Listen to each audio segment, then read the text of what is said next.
My name is Nikki Ralston, and I'm a nurse practitioner at Goshen Heart and Vascular. It's really important for patients after they have any type of heart event, whether it be a heart attack or stenting of their heart or their lower legs, to come in after their procedure for their follow-up visits, because then we can overall see how they're doing. Typically they are sent home with a lot of medications. A lot of them are new medications. They don't quite understand why they have to take all these pills. I know a lot of patients feel like if they're feeling fine that they do not have to come in, but we do check their surgical sites to make sure there's no bruising under the skin, make sure there's no infection. And also those patients are always discharged on a lot of medications.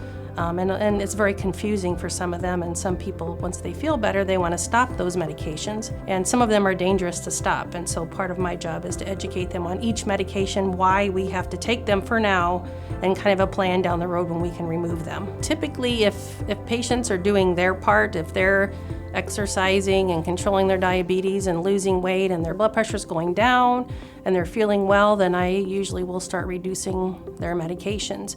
And my goal is typically if someone comes in and their blood pressure is higher than usual, I will usually try and adjust the meds they're already on versus adding like a third or a fourth medication and see how they do, with usually close follow-up in a couple weeks in the office. Once we see them initially in the office, some things that they can look for after they get their visit with the nurse practitioner or the doctor is mainly taking their blood pressure every day. You know, a really low blood pressure or a really high blood pressure is something that we would like you to call us about.